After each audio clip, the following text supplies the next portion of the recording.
ಇವತ್ತು ಒಂದು ವಿಷಯವನ್ನು ಕುರಿತು ನಾವು ಆಲೋಚನೆ ಮಾಡೋಣ. ಪ್ರಿಯರೇ, ಈ ಭೂಮಿಯ ಮೇಲೆ ಜೀವಿಸ್ತಿರುವಂಥ ಮನುಷ್ಯರು, ಅವರ ಆಲೋಚನೆಗಳು, ಅವರ ಒಂದು ಮನಸ್ಸು ಹೇಗಿರುತ್ತೆ ಎನ್ನುವಂಥದ್ದು ಬೇರೆಯವರಿಗೆ ತಿಳಿಯೋದಿಲ್ಲ.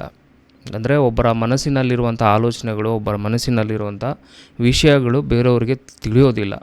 ಆದರೆ ಮನುಷ್ಯರನ್ನು ನೋಡಿ, ಅವರ ಮುಖದಲ್ಲಿ ಇರುವಂಥ ಭಾವನೆಗಳನ್ನು ನೋಡಿ ಏನಂತ ಹೇಳ್ಬೋದು ನಾವು, ಅವರು ಸಂತೋಷದಲ್ಲಿದ್ದಾರೆ, ಬಾಧೆಯಲ್ಲಿದ್ದಾರೆ ಅಥವಾ ದುಃಖದಲ್ಲಿದ್ದಾರೆ ಎನ್ನುವಂಥದ್ದನ್ನು ಹೇಳಬಹುದು. ಇವತ್ತು ನಾವು ಒಂದು ವಿಷಯವನ್ನು ನಾವು ಆಲೋಚನೆ ಮಾಡೋಣ. ಏನು ಅಂತ ಹೇಳಿದ್ರೆ, ಶಾಸ್ತ್ರಜ್ಞರು ಹಾಗೆ ಕವಿಗಳು ಹೇಳಿದಂಥ ಒಂದು ವಿಷಯ ಏನಂತ ಹೇಳಿದ್ರೆ, face is the index of the mind ಅಂತ ಹೇಳಿ ಅವರು ಹೇಳಿದ್ದಾರೆ. ಅದರ ಕುರಿತಾಗಿ ನಾವು ಆಲೋಚನೆ ಮಾಡೋಣ. ಇವತ್ತು ಬಹಳ ಜನರನ್ನು ನೋಡೋದಾದರೆ ನೋವನ್ನು ಅನುಭವಿಸ್ತಾ ಇರ್ತಾರೆ, ಬಾಧೆಯಲ್ಲಿರ್ತಾರೆ. ಅವರು ಮನಸ್ಸಿನಲ್ಲಿ ಎಷ್ಟೇ ಬಾಧೆ ಇದ್ದರೂ, ನೋವಿದ್ದರೂ ಹೊರಗೆ ಮಾತ್ರ ಒಂದು ರೀತಿಯಾಗಿ ಕಾಣಿಸ್ತಾ ಇರ್ತಾರೆ. ಅದು ಹೇಗೆ ಗೊತ್ತಾಗುತ್ತೆ ಅಂತ ಹೇಳಿದ್ರೆ, ಅವರು ಬಾಧೆಯಲ್ಲಿದ್ದಾರೆ, ಅವರು ನೋವಲ್ಲಿದ್ದಾರೆ ಅಂತ ಹೇಳಿ ಅವರ ಮುಖವನ್ನು ನೋಡಿದಾಗ ನಮ್ಗೆ ಗೊತ್ತಾಗುತ್ತೆ ಏನಂತ, ಇವರು ಬಾಧೆಯಲ್ಲಿದ್ದಾರೆ ಅಂತ.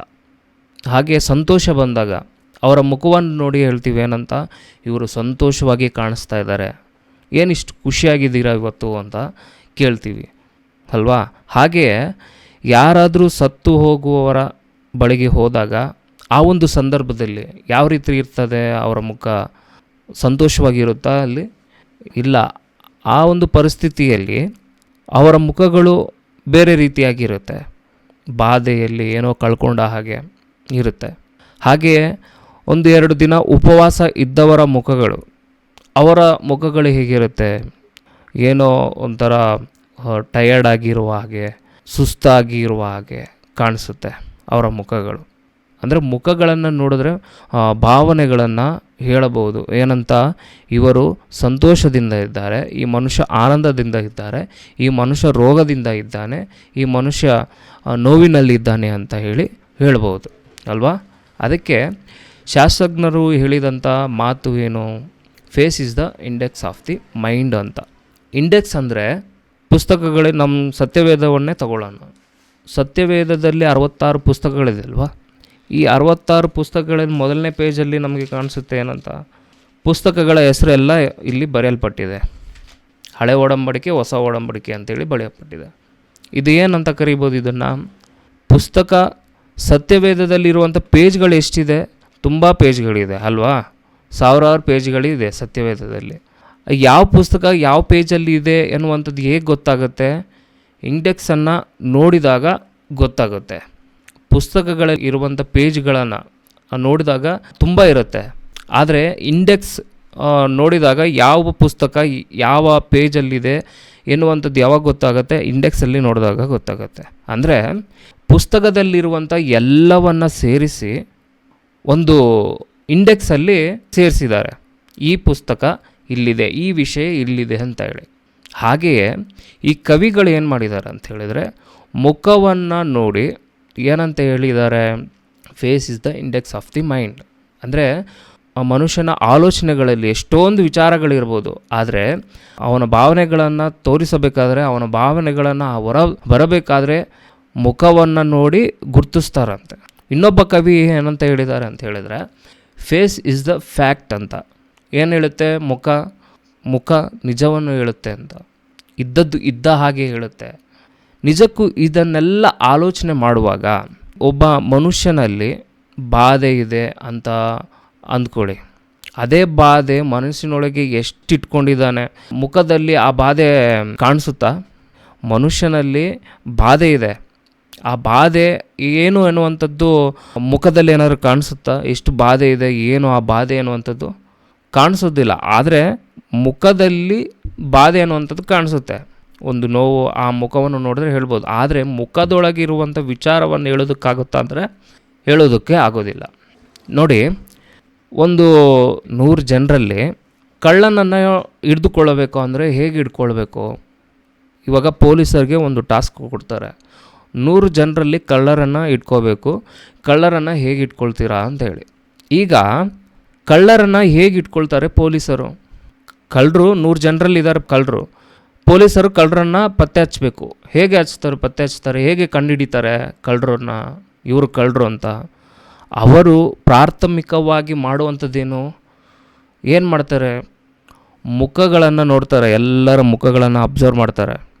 ಎಲ್ಲರ ಮುಖಗಳನ್ನು ಅಬ್ಸರ್ವ್ ಮಾಡಿದಾಗ ಯಾರಲ್ಲಾದರೂ ಗೊಂದಲ ಎನ್ನುವಂಥದ್ದು, ಭಯ ಎನ್ನುವಂಥದ್ದು ಏನಾದರೂ ಕಂಡು ಬಂದರೆ, ಅನುಮಾನಾಸ್ಪದವಾಗಿ ಅವರು ಏನಾದರೂ ಕಾಣಿಸಿದ್ರೆ ಅವರನ್ನು ಏನು ಮಾಡ್ತಾರೆ, ಅವರನ್ನು ಎಂಕ್ವೈರಿ ಮಾಡ್ತಾರೆ. ಎಂಕ್ವೈರಿ ಮಾಡಿ ಇವರೇ ಅಂತ ಹೇಳಿ ನಿರ್ಧಾರ ಮಾಡ್ತಾರೆ. ಅಂದರೆ ಮುಖದಲ್ಲಿ ಏನು ಕಾಣಿಸುತ್ತೆ, ಮುಖದಲ್ಲಿ ಗೊಂದಲ, ಭಯ, ಒಂದು ರೀತಿಯಾದಂಥ ಕಳವಳ ಎನ್ನುವಂಥದ್ದು ಮುಖದಲ್ಲಿ ಕಾಣಿಸುತ್ತೆ. ಆಗ ಅದನ್ನು ನೋಡಿದಂಥ ಪೊಲೀಸರು ಏನು ಮಾಡ್ತಾರೆ, ಅವರನ್ನು ಕಂಡುಹಿಡಿದು ಅವರನ್ನು ಗುರುತಿಸಿ ಅವರನ್ನು ಕಂಡುಹಿಡಿತಾರೆ. ಅಂದರೆ ಮನಸ್ಸಿನೊಳಗೆ ಇರುವಂಥ ಆ ಭಯ ಎನ್ನುವಂಥದ್ದು ಹೇಗೆ ಕಾಣಿಸುತ್ತೆ, ಭಯ, ಆ ಕಳವಳ ಎನ್ನುವಂಥದ್ದು ಹೇಗೆ ಹೊರಬರುತ್ತೆ ಅಂದಾಗ ಮುಖದಲ್ಲಿ ಕಾಣಿಸುತ್ತೆ. ಮುಖದಲ್ಲಿ ನೋಡಿದಾಗ ಅದು ಹೊರಬರುತ್ತೆ. ಹಾಗೆಯೇ ನೋಡಿ, DL ಇಲ್ಲದೆ ಗಾಡಿ ಓಡಿಸ್ತಾ ಇರ್ತಾರೆ. ಅಂದರೆ ಡ್ರೈವಿಂಗ್ ಲೈಸೆನ್ಸ್ ಇಲ್ಲದೆ ಗಾಡಿ ಓಡಿಸ್ತಾ ಇರ್ತಾರೆ. ಡ್ರೈವಿಂಗ್ ಲೈಸೆನ್ಸ್ ಇಲ್ಲದೆ ಗಾಡಿ ತೊಗೊಂಡು ಹೋಗ್ತಾನೆ ಆಚೆಗೆ, ಹೊರಗಡೆ ಕಾನ್ಫಿಡೆಂಟಾಗಿ ತೊಗೊಂಡು ಹೋಗ್ತಾನೆ. ಕಾನ್ಫಿಡೆಂಟಾಗಿ ತೊಗೊಂಡು ಹೋದಾಗ ಯಾರು ಹಿಡಿಯಲ್ಲ ಬಿಡು, ಪೊಲೀಸರು ಯಾರು ಹಿಡಿಯಲ್ಲ ಅಂಥೇಳಿ ಧೈರ್ಯವಾಗಿ ಓಡಿಸ್ಕೊಂಡು ಹೋಗ್ತಾನೆ. ಆದರೆ ಪೊಲೀಸರು ಎದುರಿಗೆ ಬಂದಾಗ, ಸಡನ್ನಾಗಿ ಪೊಲೀಸರನ್ನ ಕಂಡಾಗ ಏನಾಗ್ತಾನೆ, ಇವನು ಒಂದು ರೀತಿಯಾದಂಥ ಕಳವಳ, ಗಾಬರಿ ಆಗ್ತಾನೆ. ಎಲ್ಲಿ ನನ್ನನ್ನು ಪೊಲೀಸರು ಇಟ್ಕೊಂಡ್ಬಿಡ್ತಾರೋ, ಎಲ್ಲಿ ನನ್ನನ್ನು ಪೊಲೀಸರು ಇಟ್ಕೊಂಡ್ಬಿಡ್ತಾರೋ ಅಂಥೇಳಿ ಗಾಬರಿಯಾಗಿ ಏನು ಮಾಡ್ತಾನೆ, ಒಂದು ರೀತಿಯಾಗಿ ಗೇರ್ಗಳನ್ನು ಚೇಂಜ್ ಮಾಡಿಬಿಡ್ತಾನೆ. ಅದು ಇದು ಮಾಡಿ ಗಾಡಿ ಸ್ಟಾಪ್ ಆಗಿಬಿಡುತ್ತೆ. ಅವನ ಮುಂದೆ ಸ್ಟಾಪ್ ಆಗಿಬಿಡುತ್ತೆ. ಅವನ ಮುಂದೆ ಸ್ಟಾಪ್ ಆದಾಗ ಇವಾಗ ಪೊಲೀಸರು ನೋಡ್ತಾನೆ, ಇವನೇನೋ ಎಡವಟ್ಟು ಮಾಡಿದ್ದಾನೆ, ಅದಕ್ಕೆ ಇವನನ್ನು ಸೈಡ್ಗೆ ಕರ್ಕೊಂಡು ಹೋಗೋಣ ಅಂತ ಹೇಳ್ಬಿಟ್ಟು ಚೆಕ್ ಮಾಡೋಣ ಇವನ್ನ ಅಂಥೇಳಿ ಪೊಲೀಸರು ಏನು ಮಾಡ್ತಾರೆ, ಅವ್ರ ಮೇಲೆ ಚೆಕ್ ಮಾಡಿದಾಗ ಏನಿರುತ್ತೆ, ಅವನ ಹತ್ರ DL ಇರಲ್ಲ, ಏನು ಡಾಕ್ಯುಮೆಂಟ್ಸ್ ಇರಲ್ಲ. ಅವಾಗ ಏನಾಗ್ತಾರೆ, ಅವನಿಗೆ ಫೈನ್ ಹಾಕ್ತಾರೆ. ಈ ರೀತಿಯಾಗಿ ಅನೇಕ ಉದಾಹರಣೆಗಳು. ಪೊಲೀಸರು ಈಸಿಯಾಗಿ ಅವರು ಯಾರು ಗೊಂದಲದಲ್ಲಿರ್ತಾರೋ, ಯಾರು ಗಡಿಬಿಡಿ ಮಾಡ್ತಾರೋ ಅವರನ್ನು ಸೈಡಿಗೆ ಕರೆದು ಫೈನ್ಗಳನ್ನು ಹಾಕುವಂಥದ್ದನ್ನು ನೋಡ್ತಾ ಇರ್ತೀವಿ. ಯಾರು ಬೇಕೋ ಅವ್ರನ್ನ ಅವರು ಹಿಡಿಯೋದಿಲ್ಲ, ನೋಡ್ತಾರೆ, ಅಬ್ಸರ್ವ್ ಮಾಡ್ತಾರೆ. ಯಾರು ಗಡಿಬಿಡಿ ಮಾಡ್ತಿದ್ದಾರೆ, ಯಾರು ಅನ್ಈಸಿಯಾಗಿದ್ದಾರೆ ಅವ್ರನ್ನ ಸೈಡಿಗೆ ಕರೆದು ಅವ್ರನ್ನ ಎಂಕ್ವೈರಿ ಮಾಡಿದಾಗ ಅವ್ರಿಗೆ ಈಸಿಯಾಗಿ ಪತ್ತೆ ಆಗುತ್ತೆ. ಏನಂತ ಹೇಳಿದ್ರೆ, ಇವರು ಇಂಥವ್ರನ್ನ ಹಿಡಿದ್ರೆ ಈಸಿಯಾಗಿ ನಾವು ಫೈನ್ ಹಾಕ್ಬೋದು ಅಂಥೇಳಿ, ದುಡ್ಡು ತೊಗೋಬೋದು ಅಂಥೇಳಿ ಅವ್ರಿಗೆ ಗೊತ್ತಾಗುತ್ತೆ. ಆವಾಗ ಅವ್ರಿಗೆ ಫೈನ್ ಹಾಕ್ತಾರೆ. ಅಂದರೆ ಏನನ್ನು ನೋಡಿ ಅವರು ಇದು ಮಾಡ್ತಿದ್ದಾರೆ, ಏನನ್ನು ನೋಡಿ ಅವರು ಗುರುತಿಡ್ತಾ ಇದ್ದಾರೆ ಅಂತ ಹೇಳಿದ್ರೆ, ಮುಖವನ್ನು ನೋಡಿ, ಮುಖದ ಒಂದು ಲಕ್ಷಣಗಳನ್ನು ನೋಡಿ ಏನು ಮಾಡ್ತಿದ್ದಾರೆ, ಇಂಥವರು ಇಂಥ ಗಲಿಬಿಲಿ ಮಾಡ್ತಿದ್ದಾರೆ, ಹೀಗಿದ್ದಾರೆ ಅಂಥೇಳಿ ಅವರನ್ನು ಗುರುತಿಸಿ ಸೈಡಿಗೆ ತರೆದು ಅವರನ್ನು ಫೈನ್ ಹಾಕುವಂಥದ್ದು. ಅಂದರೆ ನೋಡಿ, ಮನುಷ್ಯನ ಒಂದು ಮುಖದಲ್ಲಿ ಸಂತೋಷ, ದುಃಖ, ಭಯ, ಚಿಂತೆ ಇವೆಲ್ಲ ಏನಾಗುತ್ತೆ, ಮುಖದಲ್ಲಿ ಕಾಣಿಸುತ್ತೆ. ನೋಡಿ ಪ್ರಿಯರೇ, ಕ್ರೈಸ್ತರಾದಂಥ ನಾವುಗಳು ಭಾಳ ಗರ್ವಿಸಬೇಕು. ಯಾಕೆ ಅಂತ ಹೇಳಿದ್ರೆ, ಸತ್ಯವೇದದಲ್ಲಿ ದೇವರು ಇಂಥ ಎಲ್ಲ ವಿಚಾರಗಳನ್ನು ಬರೆಸಿಟ್ಟಿದ್ದಾರೆ. ಆತನ ಮಕ್ಕಳಾದಂಥ ನಮಗೆ ಎಲ್ಲವನ್ನು ಬರೆಸಿ, ಎಲ್ಲವನ್ನು ನಮಗೆ ಅನುಕೂಲವಾಗುವಂಥ ಎಲ್ಲ ವಿಚಾರಗಳನ್ನು, ಎಲ್ಲ ಪರಿಸ್ಥಿತಿಯಲ್ಲಿ ಕೂಡ, ಎಲ್ಲ ಸಂದರ್ಭಗಳಲ್ಲಿ ನಮಗೆ ಅವಶ್ಯಕತೆ ಇರುವಂಥ ವಿಚಾರಗಳನ್ನು ಬರೆಸಿಟ್ಟಿದ್ದಾರೆ. ಅಂದರೆ ಸಮಸ್ಯೆಗಳು ಬರದೇ ಇರುವ ಹಾಗೆ ಕಾಪಾಡಿಕೊಳ್ಳೋದು ಹೇಗೆ, ಸಮಸ್ಯೆಗಳು ಬಂದ ನಂತರ ಅದರಿಂದ ಪಾರಾಗುವುದು ಹೇಗೆ, ಈ ಎಲ್ಲ ವಿಷಯಗಳನ್ನು ಸತ್ಯವೇದದಲ್ಲಿ ದೇವರು ಬರೆಸಿಟ್ಟಿದ್ದಾರೆ ನಮಗೋಸ್ಕರ. ಈ ದಿನಗಳಲ್ಲಿ ಅಜ್ಞಾನಿಗಳಿಗಾಗಲಿ, ಜ್ಞಾನಿಗಳಿಗೆ ಆಗಲಿ, ಇವರಿಗೆ ತಿಳಿಯದಂಥ ವಿಚಾರಗಳನ್ನು, ಇವರಿಗೆ ಅರಿಯದಂಥ ವಿಚಾರಗಳನ್ನೆಲ್ಲವನ್ನು ಕೂಡ ಸತ್ಯವೇದದಲ್ಲಿ ದೇವರು ಪ್ರತಿಯೊಂದು ವಿಷಯವನ್ನು ಬರೆಸಿಟ್ಟಿದ್ದಾರೆ. ಅದು ಎಲ್ಲವನ್ನು ಕೂಡ ನಾವೇನು ಮಾಡಬೇಕು ಅಂದರೆ, ಪ್ರಾರಂಭದಿಂದ ನಾವೆಲ್ಲವನ್ನು ಓದಿಕೊಂಡು ಬರಬೇಕು. ಎಲ್ಲ ವಿಚಾರಗಳನ್ನು ದೇವರು ಇಂಥ ವಿಚಾರ ಸತ್ಯವೇದದಲ್ಲಿ ಇಲ್ಲ ಅನ್ನುವುದಕ್ಕೆ ಆಸ್ಪದವೇ ಇಲ್ಲ. ಎಲ್ಲ ವಿಚಾರಗಳು ಸತ್ಯವೇದದಲ್ಲಿದೆ. ಆದರೆ ಇದನ್ನು ನಾವು ಓದಿಕೊಂಡು ತಿಳಿದುಕೊಳ್ಳಬೇಕು. ಓದಿಕೊಂಡು ಇದನ್ನು ಧ್ಯಾನಿಸಿದಾಗ ನಮಗೆ ಇಷ್ಟೊಂದು ಮಹಾಜ್ಞಾನವನ್ನು ದೇವರು ಬರೆಸಿದ್ದಾರಾ ಅಂಥೇಳಿ ನಮಗೆ ತಿಳಿಯುತ್ತೆ. ಈಗ ದೇವರು ಈ ಎಲ್ಲ ವಿಚಾರಗಳನ್ನು ನಮಗೆ ಬರೆಸಿಕೊಟ್ಟಿದ್ದಾರೆ. ಇದನ್ನು ನಾವು ಪ್ರತಿದಿನವೂ ಧ್ಯಾನಿಸಿ ಅದನ್ನು ತಿಳಿದುಕೊಳ್ಳಬೇಕು. ಏನೆಲ್ಲ ವಿಚಾರಗಳನ್ನು ದೇವರು ಬರೆಸಿಕೊಟ್ಟಿದ್ದಾರೆ? ಈಗ ಕವಿ ಹೇಳಿದರು ಏನಂತ ಹೇಳಿ, face is the index of the mind ಅಂತ. ಈಗ ಈ ವಿಚಾರವನ್ನು ಯಾರು ಹೇಳಿದ್ರು? ಒಬ್ಬ ಕವಿ ಹೇಳಿದ್ರು. ಈ ಕವಿ ಯಾವಾಗ ಹೇಳಿದ? ನಿನ್ನೆ ಮೊನ್ನೆ ಹೇಳಿದ ಮಾತು. ಆದರೆ ಸತ್ಯವೇದವು ಯಾವಾಗ ಹೇಳಿದೆ ಈ ಮಾತನ್ನು? ಸತ್ಯವೇದವು ಯಾವಾಗ ಹೇಳಿದೆ? ಆತನು ಅಂದರೆ ಯಾರು ವ್ಯಕ್ತಿ ಹೇಳಿದ್ದಾನೋ ಆತನು ಹುಟ್ಟುವುದಕ್ಕೆ ಮುಂಚೆ, ಆತನು ತನ್ನ ತಾಯಿಯ ಗರ್ಭದಲ್ಲಿ ಬೀಳುವುದಕ್ಕಿಂತ ಮುಂಚೆ, ತಾಯಿಯ ಗರ್ಭದಿಂದ ಹೊರಬರುವುದಕ್ಕಿಂತ ಮುಂಚೆ ಸತ್ಯವೇದದಲ್ಲಿ ದೇವರು ಬರೆಸಿಕೊಟ್ಟಿದ್ದಾರೆ. ಏನಂತ ಬರೆಸಿಕೊಟ್ಟಿದ್ದಾರೆ ದೇವರು? ಯೆಶಾಯನ ಗ್ರಂಥ 3ನೇ ಅಧ್ಯಾಯ 9ನೇ ವಚನ, ಅವರ ಮುಖ ಲಕ್ಷಣವೇ ಅವರ ವಿರುದ್ಧ ಸಾಕ್ಷಿ ಹೇಳುತ್ತದೆ ಅಂತೆ. ಯಾವಾಗ ಹೇಳಿದೆ ಈ ಮಾತು? ಸಾವಿರಾರು ವರ್ಷಗಳ ಹಿಂದೆಯೇ ದೇವರು ಬರೆಸಿಕೊಟ್ಟು ತಿಳಿಸಿದ್ದಾರೆ. ಏನಂತ? ಅವರ ಮುಖ ಲಕ್ಷಣವೇ ಅವರ ವಿರುದ್ಧ ಸಾಕ್ಷಿ ಹೇಳುತ್ತದೆ ಅಂತ. ಅಂದರೆ ನೀನು ಕಷ್ಟದಲ್ಲಿದ್ದೀಯಾ, ತೊಂದರೆಯಲ್ಲಿದ್ದೀಯಾ ಎನ್ನುವಂಥದ್ದು ಹೇಗೆ ಗೊತ್ತಾಗುತ್ತೆ? ಮುಖವನ್ನು ನೋಡಿದಾಗ ಮುಖದಲ್ಲಿ ಯಾವುದೋ ಒಂದು ಗೊಂದಲ ಎನ್ನುವಂಥದ್ದು ಯಾವಾಗ ಕಾಣಿಸುತ್ತೆ? ಮನಸ್ಸಿನೊಳಗೆ ಏನೋ ತೊಂದರೆ ಇದೆ, ಆ ತೊಂದರೆ ಎನ್ನುವಂಥದ್ದು ಹೊರ ಬರುತ್ತೆ. ಯಾವಾಗ? ಮನಸ್ಸಿನಲ್ಲಿ ಖುಷಿಯಾದರೆ ಖುಷಿಯಾಗಿ ಹೊರಗೆ ಕಾಣಿಸ್ತೀವಿ, ಒಂದು ವೇಳೆ ದುಃಖದಲ್ಲಿದ್ದರೆ ದುಃಖವಾಗಿ ಕಾಣಿಸ್ತೀವಿ. ಅದೇ ರೀತಿಯಾಗಿ ಸಂತೋಷದಿಂದಿದ್ದರೆ ಸಂತೋಷವಾಗಿ ಕಾಣಿಸ್ತೀವಿ. ಮುಖದ ಲಕ್ಷಣವೇ ಅವರ ವಿರುದ್ಧ ಸಾಕ್ಷಿ ಹೇಳುತ್ತೆ ಅಂತ ಹೇಳ್ತಿದ್ದಾರೆ ದೇವರು. ಮುಖ ಲಕ್ಷಣ ನೋಡಿ, ಬಹಳ ಜನ ಹೆಸರುಗಳನ್ನು ಇಟ್ಕೊಳ್ತಾರೆ. ಏನಂತ ಹೆಸರುಗಳನ್ನು ಇಟ್ಕೊಂಡಿರ್ತಾರೆ? ಕೆಲವರು ಸೂರ್ಯ ತೇಜ ಅಂತೇಳಿ ಹೆಸರು ಇಟ್ಕೊಳ್ತಾರೆ. ಅಂದರೆ ಸೂರ್ಯನ ಯಾವಾಗಲೂ ಬೆಳಗ್ತಿರ್ತಾನಲ್ವ, ಯಾವಾಗಲೂ ಬೆಳಕು ಕೊಡ್ತಾನೆ, ಆ ಹೆಸರನ್ನು ಇಟ್ಕೊಳ್ತಾರೆ. ಆದರೆ ಇವರ ಜೀವನದಲ್ಲಿ ಏನಿರೋದಿಲ್ಲ, ಬೆಳಕು ಅನ್ನೋದೇ ಇರೋದಿಲ್ಲ. ಆದರೆ ಹೆಸರೇನು ಇಟ್ಕೊಂಡಿದ್ದಾರೆ? ಸೂರ್ಯ ತೇಜ ಅಂತ. ಇನ್ನೊಬ್ಬರು ಸಂತೋಷ್ ಅಂತ ಹೆಸರು ಇಟ್ಕೊಂಡಿರ್ತಾರೆ. ಆದರೆ ಅವರ ಜೀವನದಲ್ಲಿ ಸಂತೋಷವೇ ಇರೋದಿಲ್ಲ. ಅಂದರೆ ಹೆಸರಿಗೆ ತಕ್ಕಂತೆ ಮನುಷ್ಯರು ಕಾಣಿಸೋದಿಲ್ಲ, ಹೆಸರಿಗೆ ತಕ್ಕಂತೆ ಮನುಷ್ಯರು ಇರೋದಿಲ್ಲ. ಇಲ್ಲಿ ದೇವರು ಮುಖ ಲಕ್ಷಣಗಳು ಅವರ ವಿರುದ್ಧ ಸಾಕ್ಷಿ ಹೇಳ್ತಾ ಇದೆ ಅಂತ ಹೇಳ್ತಿದೆ. ಮುಖ ಲಕ್ಷಣಗಳು, ನಿನ್ನ ಮನಸ್ಸಿನೊಳಗೆ ಬಾಧೆ ಇದೆಯಾ, ಮನಸ್ಸಿನೊಳಗೆ ನೋವು, ಮನಸ್ಸಿನೊಳಗೆ ಸಂತೋಷ, ಇದೆಲ್ಲ ಹೇಗೆ ಗೊತ್ತಾಗುತ್ತೆ? ಮುಖವನ್ನು ನೋಡಿದಾಗ. ಮನಸ್ಸನ್ನು ನೋಡಿದ್ರೆ ಗೊತ್ತಾಗುತ್ತಾ? ಮನಸ್ಸನ್ನು ನೋಡೋಕ್ಕಾಗುತ್ತಾ? ನೋಡೋಕ್ಕಾಗೋದಿಲ್ಲ. ಆದರೆ ಇದೆಲ್ಲವೂ ಕೂಡ ನಮಗೆ ಗೊತ್ತಾಗೋದಿಲ್ಲ. ಮನಸ್ಸಿನೊಳಗೆ ಇರುವಂಥದ್ದು ಎಲ್ಲ ಗೊತ್ತಾಗೋದಿಲ್ಲ. ಯಾವಾಗ ಗೊತ್ತಾಗುತ್ತೆ? ಮುಖವನ್ನು ನೋಡಿದಾಗ, ಮುಖ ಲಕ್ಷಣಗಳನ್ನು ನೋಡಿದಾಗ. ನಮ್ಮ ಸಂತೋಷದಲ್ಲಿ ಇದ್ದಾನ, ದುಃಖದಲ್ಲಿ ಇದ್ದಾನ, ರೋಗದಲ್ಲಿ ಇದ್ದಾನ, ಭಯ ಪಡ್ತಿದ್ದಾನ ಎನ್ನುವಂಥದ್ದು ನಮಗೆ ಮುಖದ ಲಕ್ಷಣವನ್ನು ನೋಡಿದಾಗ ನಮಗೆ ಗೊತ್ತಾಗುತ್ತೆ. ಅದಕ್ಕೆ ನಾವು ಕೆಲವೊಮ್ಮೆ ಕೇಳ್ತಿರ್ತೀವಿ, ಯಾಕೆ ಬ್ರದರ್ ಡಲ್ಲಾಗಿದ್ದೀರಾ, ಯಾಕೆ ಬೇಜಾರಾಗಿದ್ದೀರಾ ಅಂತ. ಏನಾಯಿತು, ಏನಾದರೂ ಸಮಸ್ಯೆ ಇದೆಯಾ ಅಂತ ಕೇಳ್ತೀವಿ. ಯಾಕೆ ಕೇಳ್ತೀವಿ? ಮುಖದ ಭಾವನೆಗಳನ್ನು ನೋಡಿ ಹೇಳ್ತೀವಿ. ಆದರೆ ಮನಸ್ಸಿನೊಳಗೆ ಇರುವಂಥ ಭಾವನೆಗಳು ಹೊರಗೆ ತೋರಿಸುವಂಥದ್ದು ಏನು? ಹೊರಗೆ ತೋರಿಸುವಂಥದ್ದು ಫೇಸ್, ಮುಖ. ಮನಸ್ಸಿನೊಳಗಡೆ ಇರುವಂಥ ವಿಷಯಗಳು ನಮಗೆ ಗೊತ್ತಾಗತ್ತಾ? ಗೊತ್ತಾಗಲ್ಲ. ಮನಸ್ಸಿನೊಳಗೆ ದುಃಖ ಇರುತ್ತೆ, ಮನಸ್ಸಿನೊಳಗೆ ನೋವು ಇರುತ್ತೆ. ಆದರೆ ಹೊರಗಡೆ ಏನು ಕಾಣಿಸ್ತಾ ಇರುತ್ತೆ? ಅವರು ಸಂತೋಷವಾಗಿರುವಂತೆ, ಕೆಲವೊಂದು ಸಂತೋಷದಲ್ಲಿ ಇರುವ ಹಾಗೆ ಕೆಲವೊಬ್ಬರು ಇರ್ತಾರೆ. ಮನಸ್ಸಿನೊಳಗೆ ಎಷ್ಟೇ ದುಃಖ ಇದ್ದರೂ, ಎಷ್ಟೇ ಒಂದು ಗೊಂದಲ ಇದ್ದರೂ ಹೊರಗಡೆ ಹೇಗೆ ಕಾಣಿಸ್ತಾರೆ? ಸಂತೋಷದಿಂದ ಇರುವ ಹಾಗೆ ಕಾಣಿಸ್ತಾರೆ. ಆದರೆ ಅವರ ಮುಖ ಲಕ್ಷಣಗಳು ಕೆಲವೊಮ್ಮೆ ಚೇಂಜ್ ಆಗ್ತಾ ಇರುತ್ತೆ. ಮುಖ ಲಕ್ಷಣವನ್ನು ನೋಡಿ ನಾವು ಹೇಳ್ಬೋದು, ಇವ್ರಿಗೇನೋ ಸಮಸ್ಯೆ ಇದೆ, ಇವರು ಏನೋ ಗೊಂದಲದಲ್ಲಿದ್ದಾರೆ ಅಂತ. ಇಲ್ಲಿ ನಾವು ಅರ್ಥ ಮಾಡಿಕೊಳ್ಳಬೇಕು, ಮುಖ ಲಕ್ಷಣಗಳಿಗೂ ಮನಸ್ಸಿನಲ್ಲಿರುವಂಥ ವಿಚಾರಗಳಿಗೂ ಎಲ್ಲವೂ ಒಂದೇ ಅಂತ ನಾವು ಮರ್ಜ್ ಮಾಡಬಾರ್ದು, ಒಂದೇ ಅಂತ ಸೇರಿಸ್ಬಿಡ್ಬಾರ್ದು. ಬೇರೆ ಬೇರೆ ಮುಖದ ಲಕ್ಷಣಗಳು ಬೇರೆ, ಮನಸ್ಸಿನಲ್ಲಿರುವ ಆಲೋಚನೆಗಳು ಬೇರೆ.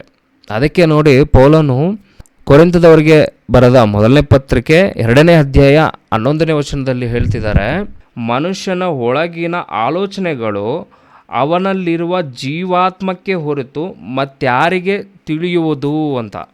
ಅಂದರೆ ಮನಸ್ಸಿನೊಳಗೆ ಇರುವಂಥ ಆಲೋಚನೆಗಳು ಎಷ್ಟೇ ವಿಷಯಗಳಿದ್ರೂ ಅವನ ಮುಖವನ್ನು ನೋಡಿ ನಾವು ಡಿಸೈಡ್ ಮಾಡೋದಕ್ಕೆ ಆಗೋದಿಲ್ಲ. ಮುಖವನ್ನು ನೋಡಿ ಡಿಸೈಡ್ ಮಾಡೋದಕ್ಕೆ ಆಗೋದಿಲ್ಲ. ಮುಖದಲ್ಲಿ ಏನು ಕಾಣಿಸುತ್ತೆ, ಕೇವಲ ಲಕ್ಷಣಗಳು ಎನ್ನುವಂಥದ್ದು ಕಾಣಿಸುತ್ತೆ. ಏನು ಆ ಲಕ್ಷಣಗಳು? ಬಾಧೆ ಆಗಿರ್ಬೋದು, ನೋವು ಆಗಿರ್ಬೋದು, ಸಂತೋಷ ಆಗಿರ್ಬೋದು, ದುಃಖ ಆಗಿರ್ಬೋದು, ಇದೆಲ್ಲವೂ ಕೂಡ ಲಕ್ಷಣಗಳು. ಆದರೆ ಮನಸ್ಸಿನೊಳಗೆ ಇರುವಂಥ ಸಂಗತಿಗಳು ನಾವು ತಿಳಿದುಕೊಳ್ಳೋದಕ್ಕೆ ಆಗೋದಿಲ್ಲ. ಅದಕ್ಕೆ ಹೇಳ್ತಿದ್ದಾರೆ ಏನಂತ, ಮನುಷ್ಯನೊಳಗಿರುವಂಥ ಸಂಗತಿಗಳನ್ನು ಅವನ ಆತ್ಮಕ್ಕೆ ಹೊರತು ಮತ್ತಾರಿಗೂ ತಿಳಿಯೋದಿಲ್ಲ ಅಂತ. ಮನಸ್ಸಿನೊಳಗೆ ಇರುವಂಥ ವಿಚಾರಗಳು, ಮನಸ್ಸಿನಲ್ಲಿ ಸಂತೋಷವಾಗಿದೆ ಎಂದು ತೋರೋದು ಮಾತ್ರ ಅದು ಸುಲಭವಾಗಿ ನಮಗೆ ಹೇಳ್ಬೋದು. ನಾವು ಮುಖವನ್ನು ನೋಡಿ ನಾವು ಸುಲಭವಾಗಿ ಹೇಳ್ಬೋದು. ಆದರೆ ಮನಸ್ಸಿನೊಳಗೆ ಇರುವಂಥ ಸಂಗತಿಗಳನ್ನು ಹೇಳಬೇಕು ಅಂತ ಹೇಳಿದ್ರೆ ಅದು ಸುಲಭವಾದಂಥದ್ದಲ್ಲ. ಅದು ಅವನಿಗೆ ಬಿಟ್ಟರೆ ಮತ್ತಾರಿಗೂ ಗೊತ್ತಿಲ್ಲ. ನೋಡಿ, ಮುಖವನ್ನು ನೋಡಿ ನಾವು ಏನಪ್ಪ ನಿನಗೆ ಕುಟುಂಬದ ಸಮಸ್ಯೆ ಇದೆಯಾ, ಬೇರೆ ನಿನಗೆ ಏನು ಜೀವನದಲ್ಲಿ ಏನಾದರೂ ಸಮಸ್ಯೆ ಇದೆಯಾ, ನಿನ್ನ ಹೆಂಡ್ತಿ ನಿನ್ನ ಬಿಟ್ಟೋಗಿದ್ದಾಳಾ, ಈ ರೀತಿಯಾಗಿ ನಾವು ಹೇಳೋದಕ್ಕೆ ಆಗೋದಿಲ್ಲ. ಆದರೆ ಏನನ್ನು ಹೇಳ್ಬೋದು, ಮುಖವನ್ನು ನೋಡಿ, ಅವನ ಲಕ್ಷಣಗಳನ್ನು ನೋಡಿ ಅವನ ಲಕ್ಷಣಗಳನ್ನು ಹೇಳ್ಬೋದು. ಮುಖದಲ್ಲಿ ನೋಡಿ ಅವನ ಲಕ್ಷಣಗಳನ್ನು ನಾವು ಹೇಳ್ಬೋದು. ಅದಕ್ಕೆ ಮನಸ್ಸಿನ ಬಗ್ಗೆ ಏನಂತ ಹೇಳ್ತಿದ್ದಾರೆ ಅಂತ ಹೇಳಿದ್ರೆ, ಏನಂತ ಹೇಳ್ತಾರೆ ಅಂದರೆ, ಭಾಳ ಜನ ಮನಸ್ಸು ಎನ್ನುವಂಥದ್ದು ಬಹಳ ಆಳವಾದಂಥ ಬಾವಿ ಅಂತ. ಅದರಲ್ಲಿರುವಂಥ ಸಂಗತಿಗಳನ್ನು ನಾವು ಹೇಗೆ ತಿಳ್ಕೊಳ್ಳೋದಕ್ಕಾಗೋದಿಲ್ಲ. ಮನಸ್ಸಿನೊಳಗಿರೋಂಥ ಇರುವಂಥ ಆ ವಿಷಯಗಳು ಅವನಿಗೆ ಬಿಟ್ಟರೆ ಬೇರೆ ಯಾರಿಗೂ ಗೊತ್ತಿಲ್ಲ ಅಂತ ಹೇಳಿ ಸತ್ಯವೇದ ಹೇಳ್ತಾ ಇದೆ. ನಾವು ಏನು ಮಾಡ್ಬೋದು, ಕಣ್ಣನ್ನು ನೋಡಿ ಹೇಳ್ಬೋದು, ಅವನ ಮುಖದ ಭಾವನೆಗಳನ್ನು ನೋಡಿ ಹೇಳ್ಬೋದು. ಅಂದರೆ ಮುಖದಲ್ಲಿ ಎಲ್ಲ ಅವಯವಗಳಿದೆಯಲ್ಲ, ಕಣ್ಣು, ಬಾಯಿ, ಕಿವಿ, ಇವೆಲ್ಲವೂ ಕೂಡ ಎಕ್ಸ್ಪ್ರೆಷನ್ಸ್ ಮಾಡಿದಾಗ ನಮಗೆ ಗೊತ್ತಾಗುತ್ತೆ ಏನಂತ ಹೇಳಿದ್ರೆ, ಈತನು ಗೊಂದಲದಲ್ಲಿದ್ದಾನೆ, ಈತನು ಭಯದಲ್ಲಿದ್ದಾನೆ, ಈತನು ಸಂತೋಷದಲ್ಲಿದ್ದಾನೆ, ಈತನು ಅಳ್ತಿದ್ದಾನೆ ಅಂತ. ನೋಡಿ, ಮಗುವಿಗೆ ಹಸಿವಾಗುತ್ತೆ. ಹಸಿವು ಯಾವುದಕ್ಕಾಗುತ್ತೆ? ಹೊಟ್ಟೆಗೆ ತಾನೇ ಹಸಿವು. ಹೊಟ್ಟೆಗೆ ಹಸಿವಾದಾಗ ಅದು ಎಲ್ಲಿ ಹೊರ ಬರುತ್ತೆ? ಹೊಟ್ಟೆಗೆ ಹಸಿವಾದಾಗ ಅದು ಹೇಗೆ ತೋರಿಸುತ್ತೆ? ಮುಖದ ಮೂಲಕ. ಮುಖದಲ್ಲಿ ನೋಡಿ ಆ ಭಾವನೆಗಳೆಲ್ಲವೂ ಕೂಡ ಹೊರಬಂದು ಅಳುತ್ತೆ, ಹತ್ತು ಗೋಳಾಡುತ್ತೆ. ಅದಕ್ಕೆ ಹಸಿವನ್ನು ತೀರಿಸುವ ಒಂದು ಕ್ಷಣ ಬಂದಾಗ ಸಂತೋಷದಿಂದ, ತಾಯಿ ಒಂದು ಹಾಲನ್ನು ಕೊಡುವಾಗ ಸಂತೋಷದಿಂದ ಹೋಗಿ ಅಪ್ಪಿಕೊಂಡು ಹಾಲನ್ನು ಕುಡಿಯುತ್ತೆ. ಅಂದರೆ ನೋಡಿ, ಮುಖಲಕ್ಷಣಗಳನ್ನು ನೋಡಿ ನಾವು ಏನು ಮಾಡ್ಬೋದು? ಇವರಿಗೆ ಹಸಿವಾಗಿದೆ, ಹಸಿವನ್ನು ತೀರಿಸಬೇಕು. ಇವರಿಗೆ ನೋವಾಗಿದೆ, ನೋವನ್ನು ನೀಗಿಸಬೇಕು. ಇವರಿಗೆ ಬಾಧೆಯಲ್ಲಿರುವಂಥವ್ರನ್ನ ಸಮಾಧಾನ ಮಾಡಬೇಕು. ಇದೆಲ್ಲ ನಮಗೆ ಯಾವ ರೀತಿ ಗೊತ್ತಾಗುತ್ತೆ? ಮುಖದ ಲಕ್ಷಣಗಳು. ಮುಖವನ್ನು ನೋಡಿ ನಮಗೆ ಗೊತ್ತಾಗುವಂಥದ್ದೇನು? ಬರೀ ಅವರ ಲಕ್ಷಣಗಳು ಮಾತ್ರ. ಆದರೆ ಅವರ ಒಳಗೆ ಇರುವಂಥ ಸಂಗತಿಗಳು ಅವನ ಆತ್ಮಕ್ಕೆ ಹೊರತು ಮತ್ತಾರಿಗೂ ಗೊತ್ತಿಲ್ಲ. ಹೃದಯದಲ್ಲಿರುವಂಥ ಸಂಗತಿಗಳು ನೋಡಿ, ಹೃದಯದಲ್ಲಿರುವಂಥ ಸಂಗತಿಗಳು ಅಂದಾಗ ಅದು ಒಂದು ಪ್ರತಿಬಿಂಬ ಅನ್ನುವಂಥದ್ದು. ಪ್ರತಿಬಿಂಬ ಅಂದರೆ ಮಿರರ್ ಮುಂದೆ ನಿಂತ್ಕೊಂಡ್ರೆ ಏನು ಮಾಡುತ್ತೆ? ನಾವು ಏನು ಮಾಡ್ತಿದ್ದೀವೋ ಅದು ನಮಗೆ ಕಾಣಿಸುತ್ತೆ. ನಾವು ಮುಖಕ್ಕೆ ಫೇರ್ ಆ್ಯಂಡ್ ಲವ್ಲಿ ಹಾಕ್ಕೊಂಡ್ರು, ತಲೆ ಬಾಚ್ಕೊಂಡ್ರು, ಬೇರೆ ಏನೇ ಕಾರ್ಯಗಳನ್ನು ಮಾಡಿಕೊಂಡ್ರು ನಮಗೆ ಕನ್ನಡಿಯಲ್ಲಿ ಕಾಣಿಸುತ್ತೆ. ಹಾಗೆ ಮುಖಕ್ಕೆ ನಾವು ಪಿನೀಸ್ ತಗೊಂಡು ಚುಚ್ಕೊಂಡ್ರೆ ಅದು ಕೂಡ ಅಲ್ಲಿ ಕಾಣಿಸುತ್ತೆ. ಆದರೆ ನೋವು ಅನ್ನೋದು ಅದಕ್ಕಾಗುತ್ತಾ? ಕನ್ನಡಿಗಾಗುತ್ತಾ ಅಂದರೆ ಅದಕ್ಕಾಗೋದಿಲ್ಲ. ಅದು ಜಸ್ಟ್ ಏನು ಮಾಡುತ್ತೆ? ಪ್ರತಿಬಿಂಬ ಅಷ್ಟೇ, ಅದು ಮಿರರ್ ಅಷ್ಟೇ. ಅಲ್ಲಿ ರಕ್ತ ಬರ್ತಿರುತ್ತೆ, ಅಲ್ಲಿ ಕೂಡ ರಕ್ತ ಬರ್ತಿರೋದು ನಾವು ನೋಡ್ಬೋದು. ಅಂದರೆ ಏನು ಮಾಡುತ್ತೆ? ಪ್ರತಿಬಿಂಬ. ಮಿರರ್ ಎನ್ನುವಂಥದ್ದು ಏನು ಮಾಡುತ್ತೆ? ಲಕ್ಷಣ ಏನೆಲ್ಲ ನಡೀತಾ ಇದೆಯೋ ಅದೆಲ್ಲವೂ ಕೂಡ ಕಾಣಿಸುವ ಹಾಗೆ ಮಾಡುವಂಥದ್ದೇನು? ಮಿರರ್. ಅದೇ ರೀತಿಯಲ್ಲಿ ದೇಹದಲ್ಲಿ ಏನೆಲ್ಲ ವಿಚಾರಗಳಿದೆಯೋ ಅದೆಲ್ಲವೂ ಕೂಡ ಹೊರ ತೋರಿಸುವಂಥದ್ದೇನು? ಮುಖದ ಮೂಲಕ. ಈಗ ನಾವು ಸತ್ಯವೇದದಲ್ಲಿ ಮುಖವನ್ನು ನೋಡಿ ಯಾರನ್ನು ನೋಟಿಸ್ ಮಾಡಿ ಅವರಿಗೆ ಎಚ್ಚರಿಕೆಯನ್ನು ಕೊಟ್ಟಿದ್ದಾರೆ ಅನ್ನುವಂಥದ್ದನ್ನು ನಾವು ನೋಡಿಕೊಳ್ಳೋಣ ಪ್ರಿಯರೇ. ಪ್ರಾರಂಭದ ಆದಾಮ್ ಅವರಿಗೆ ಜನಿಸಿದಂಥ ಇಬ್ಬರು ಮಕ್ಕಳು ಕೈಯೇನನು ಹೇಬೇಲನು. ಇವರ ಒಂದು ಸಂದರ್ಭ ನಮ್ಮೆಲ್ಲರಿಗೂ ಗೊತ್ತಿದೆ ಅಲ್ವಾ? ಕೈಯೇನನು ಮತ್ತು ಹೇಬೇಲನು.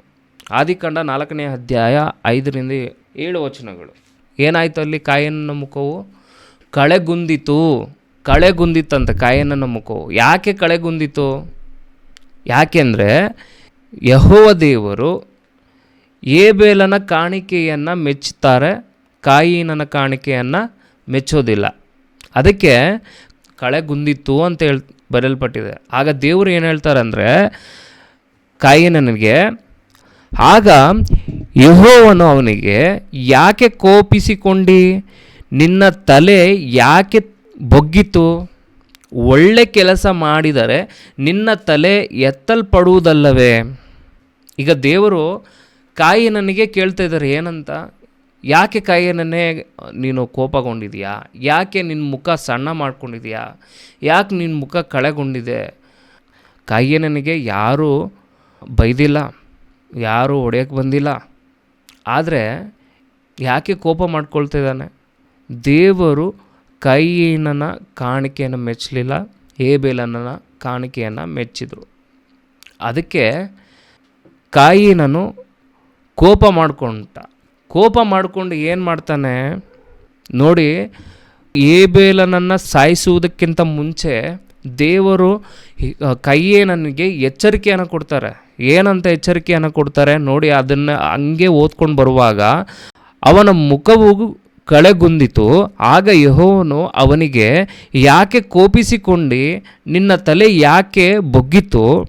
ಒಳ್ಳೆ ಕೆಲಸ ಮಾಡಿದರೆ ನಿನ್ನ ತಲೆ ಎತ್ತಲ್ಪಡುವುದಲ್ಲವೇ? ಅಲ್ಲದಿದ್ದರೆ ಪಾಪವು ನಿನ್ನನ್ನು ಹಿಡಿಯಬೇಕೆಂದು ಬಾಗಿಲಲ್ಲಿ ಹೊಂಚಿಕೊಂಡಿರುವುದು. ಆದರೂ ನೀನು ಅದನ್ನು ವಶ ಮಾಡಿಕೊಳ್ಳಬೇಕು ಎಂದು ಹೇಳಿದನು. ಈಗ ದೇವರು ಒಂದು ಎಚ್ಚರಿಕೆಯನ್ನು ಕೊಡ್ತಾ ಇದ್ದಾರೆ. ಮುಖದ ಲಕ್ಷಣವನ್ನು ನೋಡಿ ಏನಂತ ಹೇಳ್ತಿದ್ದಾರೆ? ನೀನು ಯಾಕೆ ಕೋಪ ಮಾಡ್ಕೊಂಡಿದೀಯಾ? ಓಕೆ, ಕೋಪ ಮಾಡ್ಕೊಂಡಿದೀಯಾ, ಆದರೆ ನೀನು ಪಾಪ ಮಾಡಬಾರ್ದು. ನೀನು ಕೋಪ ಮಾಡ್ಕೊಂಡಿದೀಯಾ, ಆದರೆ ಪಾಪ ಮಾಡಬಾರ್ದು. ಪಾಪ ಮಾಡುವುದಕ್ಕೆ ಅವಕಾಶ ಬಾಗಿಲ ಹತ್ರನೇ ನಿಂತ್ಕೊಂಡಿದೆ ಅಂತ ಹೇಳಿ ಎಚ್ಚರಿಕೆ ಕೊಡ್ತಾ ಇದ್ದಾರೆ. ಅದನ್ನು ವಶಪಡಿಸ್ಕೋ, ಅದನ್ನು ಮಾಡದೇ ಇರುವಾಗಿ ಕಂಟ್ರೋಲ್ ಮಾಡ್ಕೋ ಅಂತೇಳಿ ದೇವರು ಹೇಳ್ತಿದ್ದಾರೆ ಅಲ್ಲಿ. ಆದರೆ ಕೈಯೇನನ್ನು ಏನು ಮಾಡ್ತಾನೆ? ಆ ಮಾತನ್ನು ಕಿವಿಗೆ ಹಾಕಿಕೊಳ್ಳದೆ ಕೋಪದಲ್ಲಿ ಏನು ಮಾಡ್ತಾನೆ? ಹೇಬೇಲನನ್ನು ಕೊಂದು ಹಾಕ್ತಾನೆ, ಪಾಪವನ್ನು ಮಾಡ್ತಾನೆ ಕೈಯೇನನು.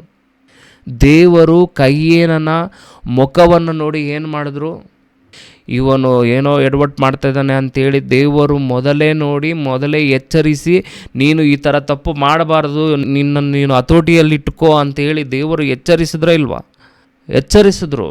ಆದರೆ ಕೈಯೇನನು ಆ ಕೋಪದಲ್ಲಿ ದೇವರ ಮಾತನ್ನು ಕಿವಿಗೆ ಹಾಕಿಕೊಳ್ಳದೆ ಕೋಪಕ್ಕೆ ಸ್ಥಾನ ಕೊಟ್ಟ. ಪಾಪವು ನಿನ್ನನ್ನು ಹಿಡಿಯಬೇಕೆಂದು ಬಾಗಿಲಲ್ಲಿ ಹೊಂಚಿಕೊಂಡಿರುವುದು. ಈಗ ಕೋಪ ಮಾಡಿಕೊಂಡಿರುವುದರಿಂದ ಏನಾಯಿತು? ಪಾಪ ಮಾಡ್ದ. ಏನು ಮಾಡ್ದ? ಪಾಪ ತಮ್ಮನನ್ನೇ ಕೊಂದು ಹಾಕ್ಬಿಟ್ಟ. ತಮ್ಮನನ್ನು ಕೊಂದು ಹಾಕಿ ಪಾಪವನ್ನು ಮಾಡ್ದ. ದೇವರು ಮೊದಲೇ ಎಚ್ಚರಿಸಿದ್ದಾರೆ. ಏನನ್ನು ನೋಡಿ? ಮುಖವನ್ನು ನೋಡಿ ಮೊದಲೇ ಎಚ್ಚರಿಸಿದ್ದಾರೆ. ಆದರೆ ಕಾಯಿನನು ಅದಕ್ಕೆ ಬೆಲೆ ಕೊಡಲಿಲ್ಲ, ದೇವರ ಮಾತಿಗೆ ಕಿವಿಗೊಡದೆ ಪಾಪ ಮಾಡ್ದ, ತಮ್ಮನನ್ನೇ ಸಾಯಿಸಿಬಿಟ್ಟ.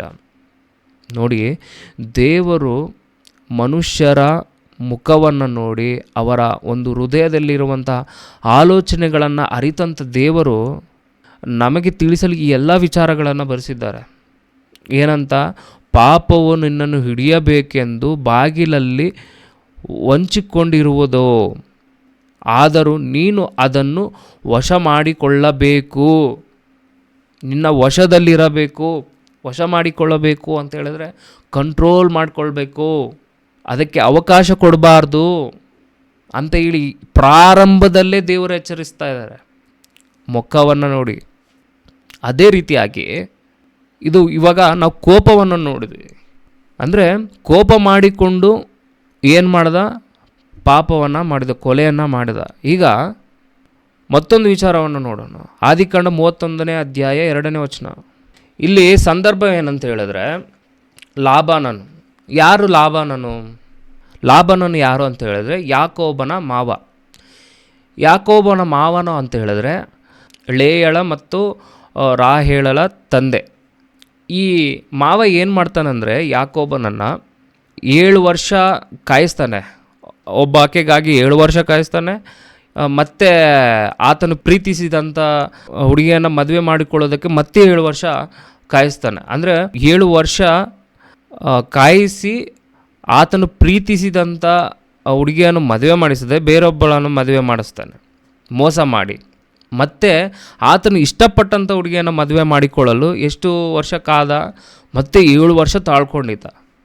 ಈಗ ಯಾಕೋಬನು ಆತನ ಸಂತತಿ ಎನ್ನುವಂಥದ್ದು ಬೆಳೆಯುತ್ತೆ.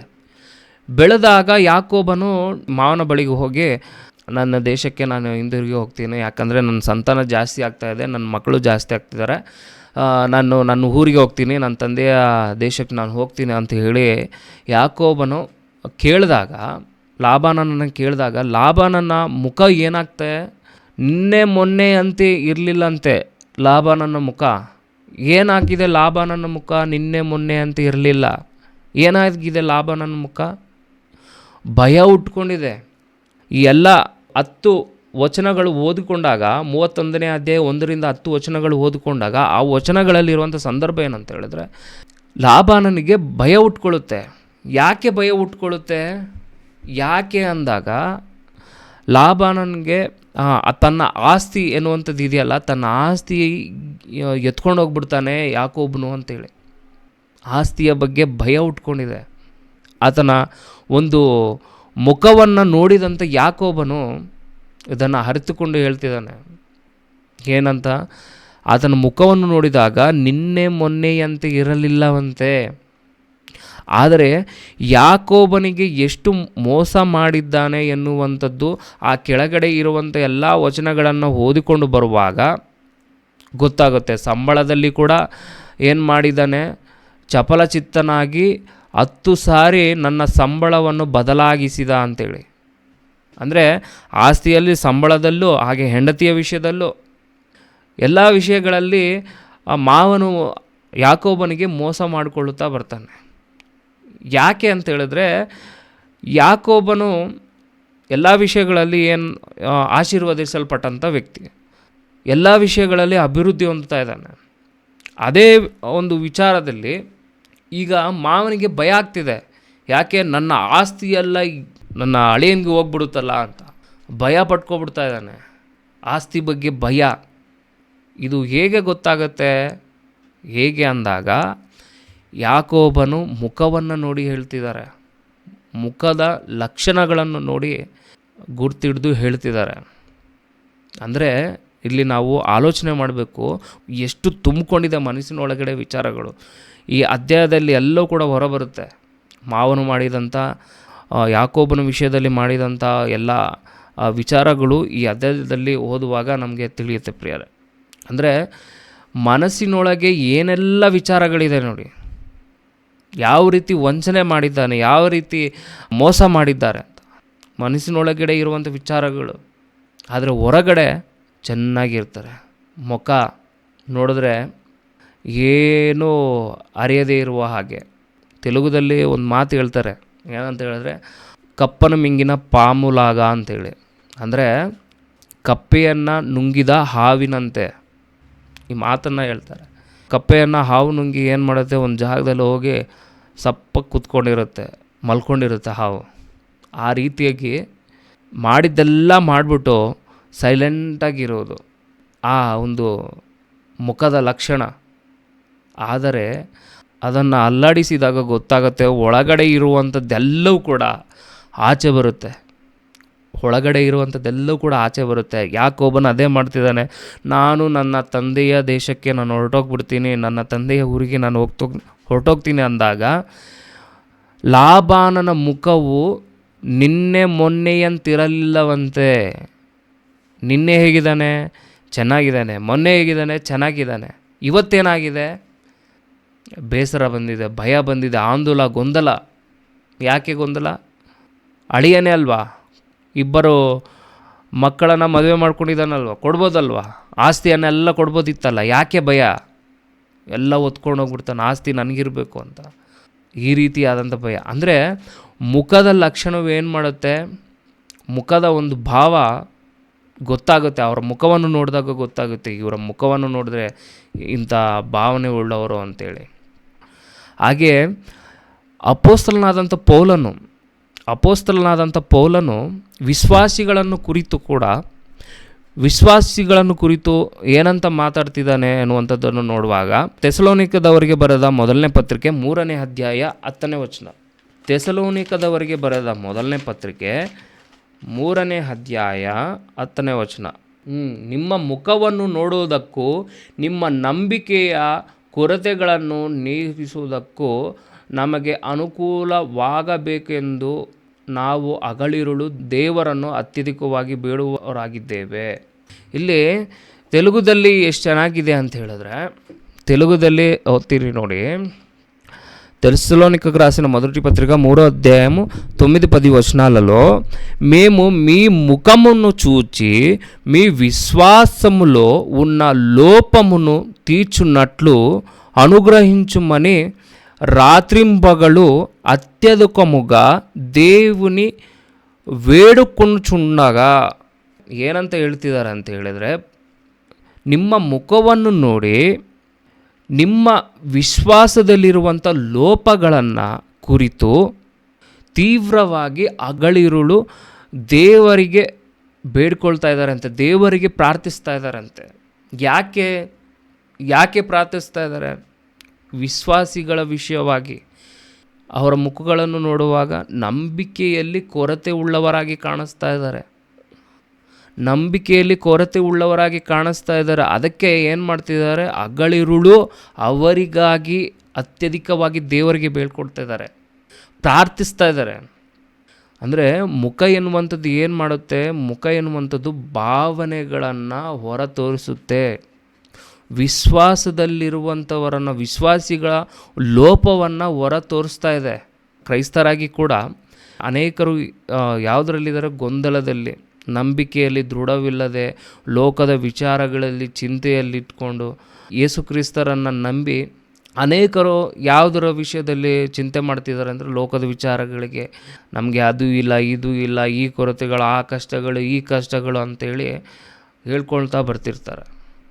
ಲೋಕದ ವಿಚಾರಗಳಿಗೆ ಚಿಂತೆ, ಲೋಕದ ವಿಷಯಗಳ ಬಗ್ಗೆಯೇ ಚಿಂತೆ, ಲೋಕದ ವಿಚಾರ ಅದು ಕಾಣಿಸ್ತಾ ಇದೆ ಮುಖದಲ್ಲಿ ಕಾಣಿಸ್ತಾ ಇದೆ ಪೌಲನಿಗೆ. ಅದಕ್ಕೆ ಹೇಳ್ತಿದ್ದಾರೆ, ಮುಖದಲ್ಲಿ ನಿಮಗೆ ಕಾಣಿಸ್ತಾ ಇದೆ. ಅದಕ್ಕೆ ವಿಶ್ವಾಸದ ಜೀವನಕ್ಕಾಗಿ, ವಿಶ್ವಾಸದಲ್ಲಿರುವಂಥ ಲೋಪಗಳಿಗಾಗಿ ನಾನು ದೇವರಿಗೆ ಪ್ರಾರ್ಥಿಸ್ತಾ ಇದ್ದೇನೆ. ನೀವು ದೃಢವಾಗಬೇಕು, ನೀವು ದೃಢವಾಗಿ ಸಂತೋಷ ಪಡಬೇಕು ಅಂತೇಳಿ, ಸಂತೋಷವಾಗಿರಬೇಕು ಅಂತೇಳಿ. ಕ್ರೈಸ್ತರಾದಂಥ ನಾವು ಯಾವ ರೀತಿ ಇರಬೇಕು? ಈ ಎಲ್ಲ ಕೊರತೆಗಳನ್ನು ಇಟ್ಟುಕೊಂಡು ನಾವು ಬಾಧೆ ಪಡಬೇಕಾ? ಲೋಕದ ವಿಚಾರಗಳನ್ನು ನೋಡಿ ನಾವು ಅದರ ಕುರಿತು ಆಲೋಚನೆ ಮಾಡಿ ಕೊರಗಬೇಕಾ? ಯಾವ ರೀತಿ ಇರಬೇಕು ಕ್ರೈಸ್ತರಾದಂಥ ನಾವುಗಳು? ಜ್ಞಾನೋಕ್ತಿಗಳು 15ನೇ ಅಧ್ಯಾಯ 13ನೇ ವಚನ. ಅಂದರೆ ಹರ್ಷಭರಿತವಾದಂಥ ಹೃದಯ ಏನು? ಪ್ರಕಾಶವಾಗಿರುತ್ತೆ. ಅಂದರೆ ಹರ್ಷದಿಂದ ಇರುವಂಥವರು ಯಾವ ರೀತಿ ಇರ್ತಾರೆ? ಅವರ ಮುಖ ನೋಡಿದಾಗ ಪ್ರಕಾಶವಾಗಿರುತ್ತೆ. ದುಃಖದಲ್ಲಿರುವಂಥವರು ಕುಗ್ಗಿ ಹೋದಂಗೆ ಇರ್ತಾರೆ. ಅಂದರೆ ಯಾವ ರೀತಿ ಇರಬೇಕು ನಾವು? ಹರ್ಷಭರಿತವಾದಂಥ ಹೃದಯದಿಂದ ಇರಬೇಕು. ನಮ್ಮ ಮುಖವು ಯಾವಾಗಲೂ ಪ್ರಕಾಶದಿಂದ ಇರಬೇಕು, ಯಾವಾಗಲೂ ಪ್ರಕಾಶದಿಂದ ಕಾಣಿಸ್ಬೇಕು. ಯಾವಾಗಲೂ ಪ್ರಕಾಶವಾಗಿರ್ಬೇಕಂದ್ರೆ ಏನು ಮಾಡಬೇಕು? ಕೀರ್ತನೆಗಳ ಗ್ರಂಥ 1ನೇ ಅಧ್ಯಾಯ 1ನೇ ವಚನದಲ್ಲಿ ಏನಂತ ಬರೆಯಲ್ಪಟ್ಟಿದೆ? ಯಾವನು ದುಷ್ಟರ ಆಲೋಚನೆಯಂತೆ ನಡೆಯದೆ, ಪಾಪಾತ್ಮರ ಮಾರ್ಗದಲ್ಲಿ ನಿಂತುಕೊಳ್ಳದೆ, ಧರ್ಮನಿಂದಕರೊಡನೆ ಕೂತಿಕೊಳ್ಳದೆ, ಯೆಹೋವನ ಧರ್ಮಶಾಸ್ತ್ರದಲ್ಲಿ ಆನಂದ ಪಡುವವನಾಗಿ ಅದನ್ನೇ ಹಗಲಿರುಳು ಧ್ಯಾನಿಸುವವನು ಅವನು ಎಷ್ಟೋ ಧನ್ಯನು. ಯಾರು ಧನ್ಯರು? ಯೆಹೋವನ ಧರ್ಮಶಾಸ್ತ್ರದಲ್ಲಿ ಆನಂದ ಪಡುವವನಾಗಿ. ಹರ್ಷಭರಿತವಾದಂಥ ಹೃದಯ ಯಾವಾಗ ಬರುತ್ತೆ? ಮುಖದಲ್ಲಿ ಪ್ರಕಾಶ ಎನ್ನುವಂಥದ್ದು ಯಾವಾಗ ಕಾಣಿಸುತ್ತೆ? ಯಾವಾಗ ಕಾಣಿಸುತ್ತೆ ಅಂದಾಗ, ಯೆಹೋವನ ಧರ್ಮಶಾಸ್ತ್ರದಲ್ಲಿ ಆನಂದ ಪಡುವವನಾಗಿ ಅದನ್ನೇ ಹಗಲಿರುಳು ಧ್ಯಾನಿಸುವಾಗ ಸಂತೋಷ, ಆನಂದ.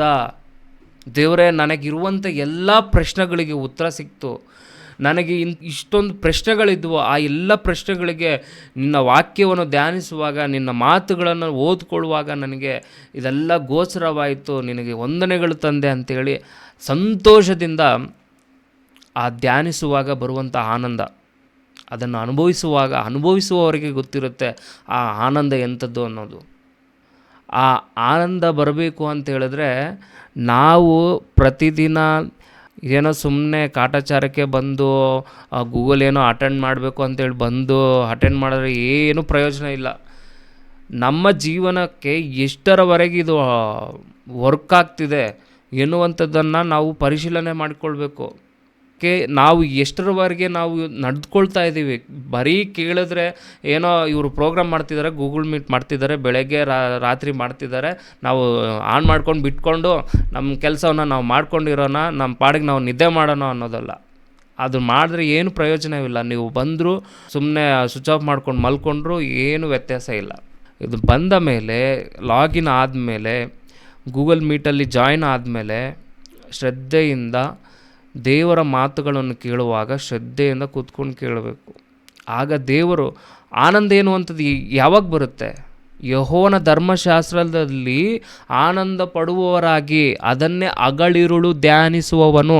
ಹಗಲಿರುಳು ಅಂದಾಗ ರಾತ್ರಿ ಹಗಲು ಅದನ್ನೇ ಧ್ಯಾನಿಸಬೇಕಂತೆ. ಅವನು ಎಷ್ಟೋ ಧನ್ಯನು.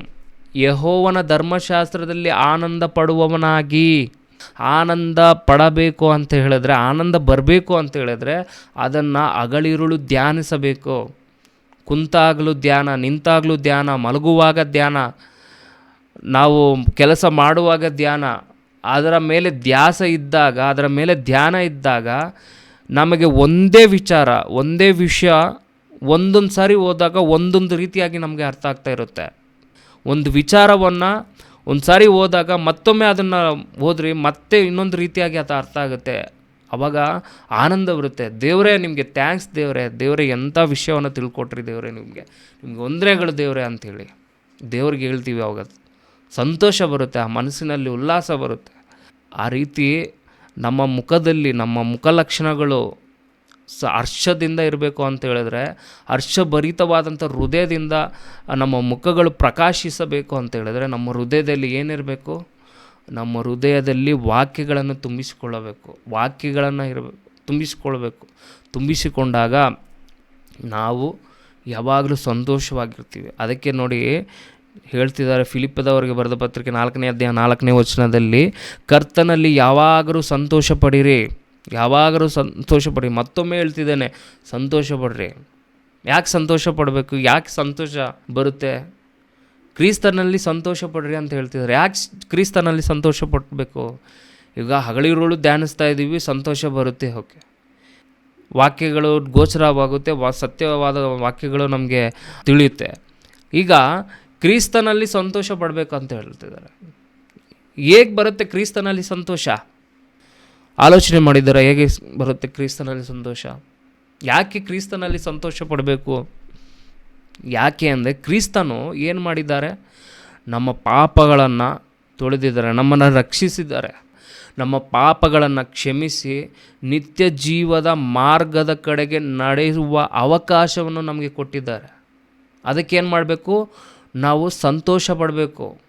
ಯಾವುದೇ ಪರಿಸ್ಥಿತಿಯಲ್ಲಿದ್ದರೂ ನಮ್ಮನ್ನು ದೇವರು ಏನು ಮಾಡಿಲ್ಲ, ಕೈ ಬಿಡ್ತಾ ಇಲ್ಲ.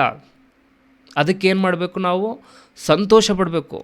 ನಮ್ಮ ಪರಿಸ್ಥಿತಿಗಳನ್ನು ನಾವು ಆಲೋಚನೆ ಮಾಡುವಾಗ ನಾವು ಇಲ್ಲಿವರೆಗೂ ನಿಂತ್ಕೊಂಡಿದ್ದೀವಿ ಅಂತ ಹೇಳಿದ್ರೆ ಅದು ಯಾರ ಕೃಪೆ? ಅದು ದೇವರ ಕೃಪೆ. ಅದು ನಮ್ಮ ಪರಿಸ್ಥಿತಿಗಳಲ್ಲಿ ನಾವು ನೋಡಿ, ಎಷ್ಟು ನಾವು ನಮ್ಮ ಪರಿಸ್ಥಿತಿಗಳಲ್ಲಿ ನಾವು ಹಾದು ಹೋಗ್ತಾ ಇರ್ತೀವಲ್ವ, ಕಷ್ಟಗಳು, ಬಾಧಗಳು, ಸಾಯುವಂಥ ಪರಿಸ್ಥಿತಿ, ಇನ್ನೇನು ನಾನು ನೇಣು ಹಾಕ್ಕೊಂಡು ಸತ್ತೋಗಬೇಕು ಅಥವಾ ರೈಲ್ವೆ ಟ್ರ್ಯಾಕಲ್ಲಿ ಮಲ್ಕೊಂಡು ಸತ್ತೋಗ್ಬಿಡ್ಬೇಕು, ಎಲ್ಲೋ ದುಬುಕಿ ಸತ್ತೋಗ್ಬಿಡ್ಬೇಕು ಅಂದ್ಕೊಳ್ಳುವ ಕ್ಷಣದಲ್ಲಿ ಕೂಡ ನಮ್ಮ ಮನಸ್ಸು ಬದಲಾಗಿ ಮಾರ್ಪಡಿದೆ ಅಂತ ಹೇಳಿದ್ರೆ, ಯಾವ ಪರಿಸ್ಥಿತಿಯಲ್ಲೂ ನಮ್ಮನ್ನು ಕೈ ಬಿಡ್ತಾ ಇಲ್ಲ ಅಂತ ಹೇಳಿದ್ರೆ ಅದಕ್ಕೆ ಏನು ಕಾರಣ? ಏನು ಕಾರಣ ಅಂದರೆ ದೇವರು ನಮ್ಮನ್ನು ಬಿಟ್ಟಿಲ್ಲ, ಯಾವ ಪರಿಸ್ಥಿತಿಯಲ್ಲೂ ದೇವರು ನಮ್ಮನ್ನು ಕೈ ಬಿಟ್ಟಿಲ್ಲ. ಅದಕ್ಕೇನು ಮಾಡಬೇಕು, ಅದೆಲ್ಲವನ್ನು ನೆನೆಸಿಕೊಂಡು ದೇವರಿಗೆ ಕೃತಜ್ಞತೆಗಳನ್ನು ಹೇಳಬೇಕು, ದೇವರಿಗೆ ಕೃತಜ್ಞತೆಗಳನ್ನು ಹೇಳಿ ಸಂತೋಷ ಪಡಬೇಕು, ಕ್ರಿಸ್ತನಲ್ಲಿ ಸಂತೋಷ ಪಡಬೇಕು. ಲೋಕವು ಕೊಡಲಾರದಂಥ ಶಾಂತಿ, ಲೋಕವು ಕೊಡಲಾರದಂಥ ಸಂತೋಷ ಯಾರು ಕೊಡ್ತಾರೆ? ಈಗ ಮನುಷ್ಯರು ಕೊಡೋಕ್ಕಾಗುತ್ತಾ? ಮನುಷ್ಯರು ಕೊಟ್ಟರೆ ಒಂದು 5 ನಿಮಿಷ 2 ನಿಮಿಷ ಬಂದು ಮಾತುಗಳ ಮೂಲಕ ನಮ್ಮನ್ನು ನಗಿಸಬಹುದು, ನಮ್ಮನ್ನು ಅವರ ಒಂದು ನಟನೆಯ ಮೂಲಕ, ಅವರ ಒಂದು ವರ್ತನೆಯ ಮೂಲಕ ನಮ್ಮನ್ನು ನಗಾಡಿಸ್ಬೋದು. ಆದರೆ ನಮ್ಮನ್ನು ಸಂತೋಷ ಪ್ರತಿದಿನವೂ ಪ್ರತಿನಿತ್ಯವೂ ಸಂತೋಷ, ನೆಮ್ಮದಿ, ಶಾಂತಿ, ಸಮಾಧಾನದಿಂದ ಇರಿಸುವಂಥದ್ದು ಯಾವುದು? ದೇವರ ವಾಕ್ಯ, ಕ್ರಿಸ್ತನ ವಾಕ್ಯ. ಆ ಕ್ರಿಸ್ತನ ವಾಕ್ಯ ನಮ್ಮಲ್ಲಿದ್ದಾಗ ನಾವು ಯಾವಾಗಲೂ ಸಂತೋಷವಾಗಿರ್ತೀವಿ, ಯಾವಾಗಲೂ ಆನಂದದಲ್ಲಿರ್ತೀವಿ. ಕ್ರಿಸ್ತನಲ್ಲಿ ನಾವು ಯಾವಾಗಲೂ ಸಂತೋಷ ಪಡ್ತೀವಿ, ಕರ್ತನಲ್ಲಿ ಯಾವಾಗಲೂ ನಾವು ಆನಂದ ಪಡ್ತೀವಿ. ಆಗ ಆ ರೀತಿಯಲ್ಲಿ ಆನಂದ ಪಡಬೇಕು, ಆ ರೀತಿಯಲ್ಲಿ ಇರಬೇಕು ಅಂತ ಹೇಳಿದ್ರೆ ನಮ್ಮ ಮುಖಗಳ ಮೂಲಕ ಆ ರೀತಿ ಭಾವನೆಗಳು ಹೊರಬರಬೇಕು ಅಂತ ಹೇಳಿದ್ರೆ ನಮ್ಮ ಹೃದಯದಲ್ಲಿ ಏನೆಲ್ಲ ತುಂಬಿಸ್ಕೊಳ್ಬೇಕು? ಎಲ್ಲ ವಿಚಾರಗಳನ್ನು, ಎಲ್ಲ ಸಂಗತಿಗಳನ್ನು ನಾವು ತುಂಬಿಸ್ಕೊಳ್ಬೇಕು. ಪ್ರತಿದಿನವೂ ದೇವರ ವಾಕ್ಯಗಳನ್ನು ಧ್ಯಾನಿಸಬೇಕು, ಪ್ರತಿದಿನವೂ ದೇವರ ಮಾತುಗಳನ್ನು ತಿಳಿದುಕೊಳ್ಬೇಕು, ಪ್ರತಿದಿನವೂ ದೇವರಿಗಾಗಿ ಆತನ ಒಂದು ವಿಚಾರಗಳನ್ನು ಓದಿಕೊಳ್ಳುತ್ತಾ ಅದನ್ನೇ ಹಗಲಿರುಳು ಧ್ಯಾನಿಸಬೇಕು. ಧ್ಯಾನಿಸಿದಾಗ ಸಂತೋಷ, ಸಮಾಧಾನ ಎನ್ನುವಂಥದ್ದು ಸಿಗುತ್ತೆ. ಆ ರೀತಿ ನಾವು ಇದ್ದೀವ, ಆ ರೀತಿ ನಾವು ಮಾಡ್ತಾಯಿದ್ದೀವ ಎನ್ನುವಂಥದ್ದು ನಾವು ಆಲೋಚನೆ ಮಾಡಬೇಕು.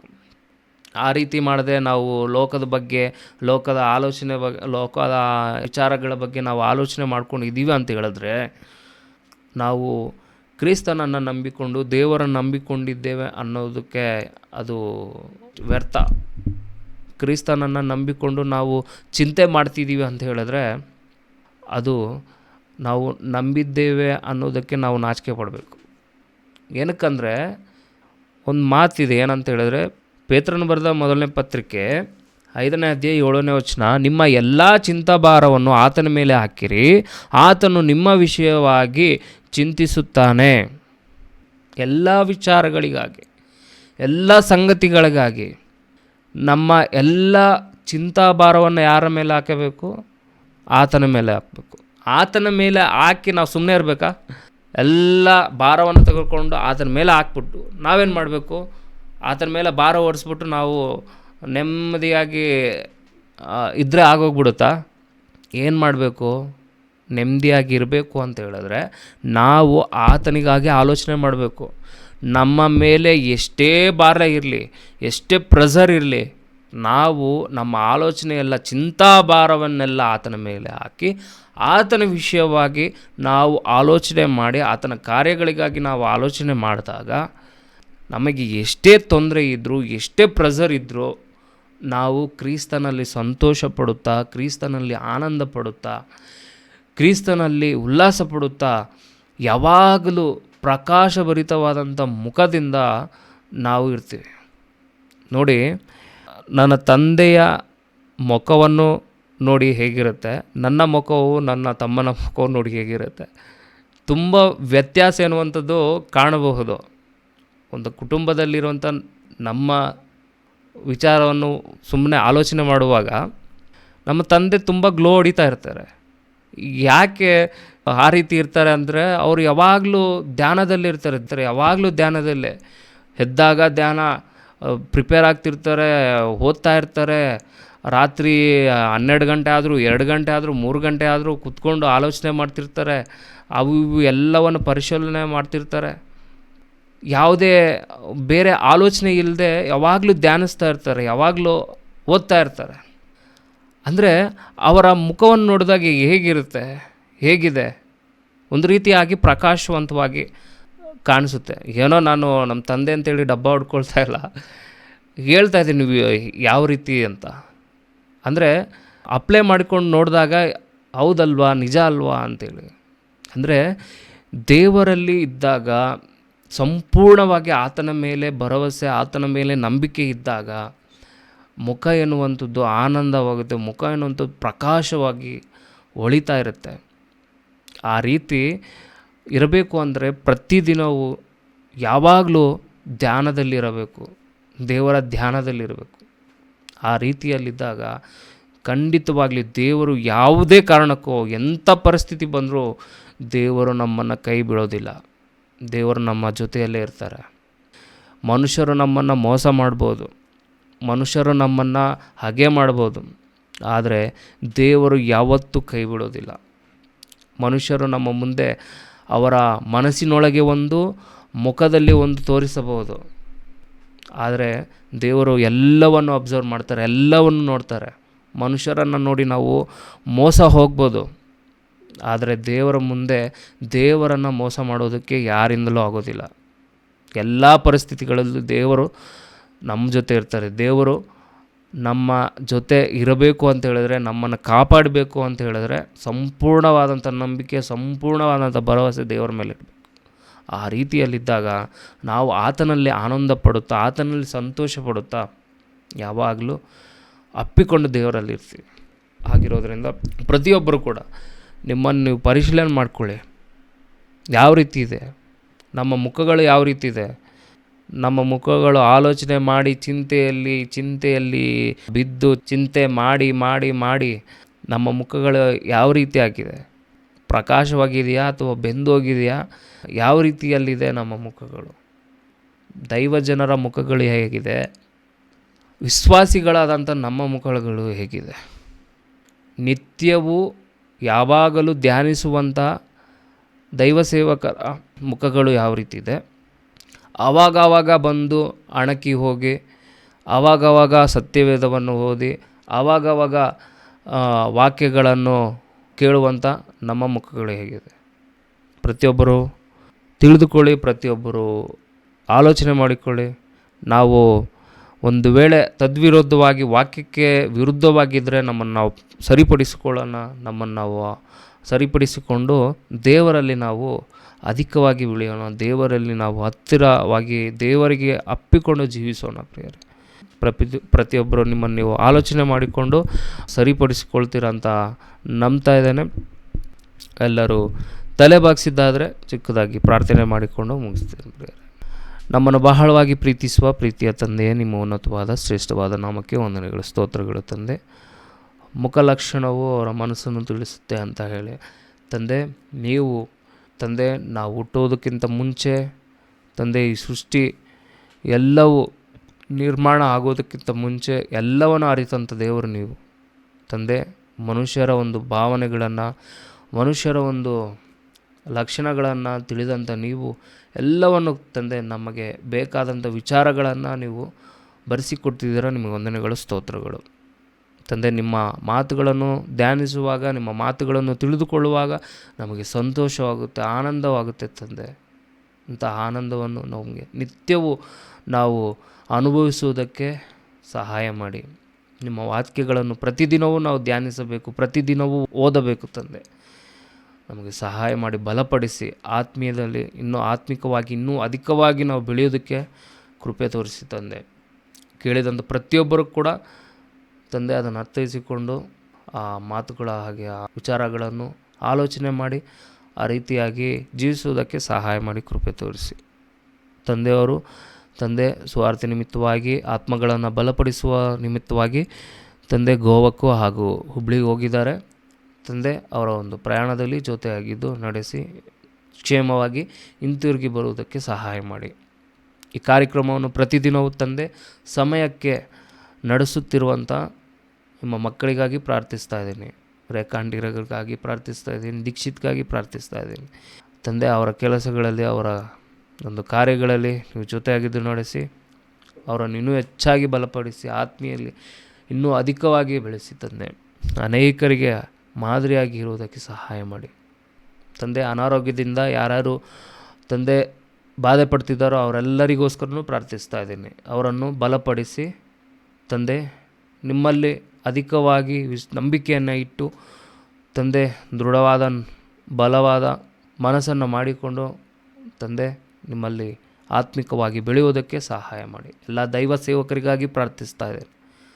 ಆಶೀರ್ವದಿಸಿ ಇನ್ನೂ ಹೆಚ್ಚಾಗಿ ನಿಮ್ಮ ಮಾತುಗಳನ್ನು ಆಳವಾಗಿ ತಂದೆ ನಿಮ್ಮ ಮಕ್ಕಳ ಹೃದಯದಲ್ಲಿ ತುಂಬಿಸುವುದಕ್ಕೆ ಸಹಾಯ ಮಾಡಿ.